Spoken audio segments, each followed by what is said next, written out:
Hello everyone, আসসালামু আলাইকুম। প্রতিদিনের মতো আজকেও আবার আপনাদের মাঝে একটা ভিডিও নিয়ে হাজির হলাম।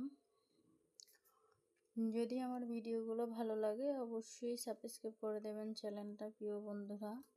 আর যেহেতু আমি আপনাদের মাঝে নতুন, অবশ্যই আমার লাইক, কমেন্ট এবং আপনাদের মূল্যবান মতামত কমেন্টে জানিয়ে যাবেন। আজকে আমি গরুর গোশ রান্না করব, আর এটা কিন্তু একদম সংক্ষিপ্ত আকারে রান্না করলাম। আর গরুর গোশটা কিন্তু আসলে আমি বেশিরভাগ হাতে মাখাইয়ে রান্না করি। বেশিরভাগ না, আমি গরুর গোশটা অবশ্য হাতে মাখাইয়ে রান্না করি। এই যে আগে গরুর গোশটা ভালো করে, এখানে কিন্তু 1 কেজির মতো গরুর গোশ আছে। আর এটা ভালো করে ধুয়ে পরিষ্কার করে নিয়ে নিচ্ছি। তারপর কিন্তু এখানে সমস্ত মশলাগুলো আগে বেটে রেখেছিলাম ব্লেন্ডার করে। আর পেস্টটা কাটতে দিই নাই, অবশ্য ওটা মনে করেন বাটা ছিল, ওটা দিয়ে দিয়েছি। আর সমস্ত মশলাগুলো কিন্তু বেটে দিয়েছি। আর এখানে কিন্তু আপনারা অবশ্যই লক্ষ্য করবেন যে আমি কিন্তু এখানে শুকনো মরিচ অ্যাড করি নাই, কাঁচা মরিচ অ্যাড করছি। আর বিশেষ করে কিন্তু আমি সব তরকারিতেই কাঁচা মরিচটাই খাওয়া করি। আর বিশেষ করে আমি শুকনো মরিচটা খাই না বললেই চলে।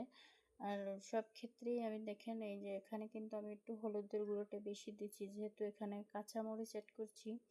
সেই ক্ষেত্রে মনে করেন আমি গুঁড়ো মরিচ খাই না, সেক্ষেত্রে একটু হলুদের গুঁড়োটা বেশি দিতে হয়, নয়তো দেখা যায় কালারটা বেশি ভালো দেখায় না। আর কাঁচা মরিচটা খাওয়া কিন্তু শরীরের জন্য আসলে ভালো। এই আপনাদের সাথে কথা বলতে বলতে কিন্তু গোশতটা কিন্তু আমি হাতে মাখিয়ে নিচ্ছি। সমস্ত মশলা কিন্তু আমি এখানে দিয়ে দিচ্ছি। আবার কেউ আবার বলবেন না যে আপনি মশলা কম দিয়েছেন, না, পরিমাপ মতো যতটা প্রয়োজন ততটাই দিয়েছি। এটা কিন্তু হাতে মাখানোর পর আমি কিন্তু একটু সময় রেখে দিয়েছিলাম, প্রায় 10 মিনিটের মতো ঢাকনা দিয়ে রেখেছি। তারপরে কিন্তু এই চুলাটা জ্বালিয়ে নিলাম। এখন কিন্তু আমি একটু ঢাকনা দিয়ে উঠিয়ে নিলাম। এখন একটু নাড়াচাড়া করে নিই। যেহেতু মনে করেন অনেকটা সময় হয়ে গেছে, এভাবে আবার যদি নিচে লেগে যায়, তাই একটু নাড়াচাড়া করে নিলাম। আর যদি ভিডিওটা ভালো লাগে বন্ধুরা, অবশ্যই আমার চ্যানেলটা একটু সাবস্ক্রাইব করে দেবেন, যেহেতু আমি আপনাদের মাঝে নতুন।